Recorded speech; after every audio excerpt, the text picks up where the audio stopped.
আমার রাজ্যের মুখ্যমন্ত্রী রাজ্যের বিভিন্ন ধর্মীয় স্থানে তিনি যান। তারাপীঠ থেকে বলেন, বেলুর মঠ থেকে বলেন, প্রত্যেক এবং গির্জায় বলেন, প্রত্যেকটা জায়গায় গেছেন। তিনি সেখানে গিয়ে তেনাদের দাবি দাওয়া কিছুটা পূরণ করেছেন। ঠিক তদ্রূপ তিনি বেশ কয়েক বছর পরে আজকে ফুরফুরা দরবার শরীফ এসেছিলেন পীর পরিবারের সাথে দেখা সাক্ষাৎ করার জন্য এবং পীরজাদাদের সাথে করে নিয়ে ইফতার করার জন্য। তা সেখানে আমরা উপস্থিত হই। হওয়ার পরে আমাদের দাবি দাওয়া ফুরফুরা শরীফকে কেন্দ্র করে আমরা দাবি দাওয়া কিছু তুলেছি। তিনি দাবি দাওয়া কিছুটা ওখানেই ঘোষণা করলেন যে এই দাবি দাওয়াগুলো আমি পূরণ করলাম। আর কিছু কিছু দাবি দাওয়া সেগুলো উনি বললেন যে আপনারা যে যে সমস্ত দাবি দাওয়া আছে আপনাদের টোটাল, শুধু ফুরফুরা শরীফ বলে নয়, টোটাল পশ্চিমবাংলা ব্যাপী যে সমস্ত আপনাদের দাবি দাওয়া আছে জনগণের জন্য আপনারা আমাদের জানাবেন লিখিত আকারে, আমরা সেগুলো তড়িঘড়ি আমরা ব্যবস্থা করব।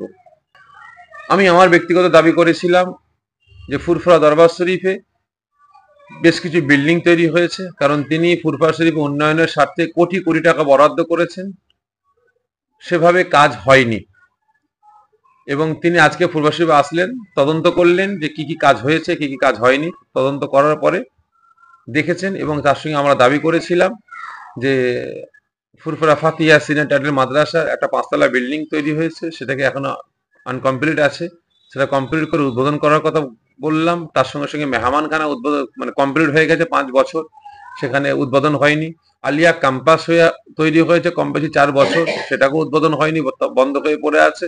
হসপিটালে কাজ চলছে, এগুলো দ্রুত উদ্বোধন করার জন্য আমি বললাম। এবং তার সাথে সাথে ফুরফুরা পীর আবু বকর সিদ্দিক রহমাতুল্লাহ আলাইহি তিনার নামে একটা ইউনিভার্সিটি চেয়েছিলাম, আমি দাবি করেছিলাম।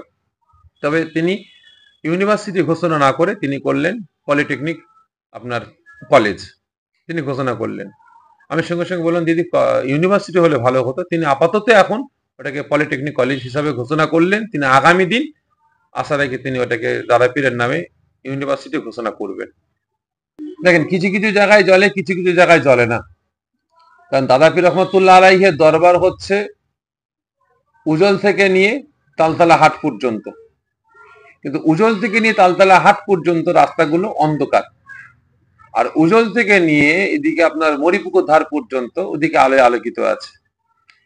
মুখ্যমন্ত্রী স্বয়ং নিজে এসেছেন, উনি এখান থেকে অন্ধকারে গেছেন, তিনি দেখে নিয়েছেন কতটা উন্নয়ন হয়েছে কতটা উন্নয়ন হয়নি। তিনি বলেছেন আমি ফুরফুরা শরীফে এসেছি, কতটা উন্নয়ন হয়েছে কতটা হয়নি আমি তদন্ত করছি বা স্বচোখে দেখছি, দেখি আমি পরে তার ব্যবস্থা নেব।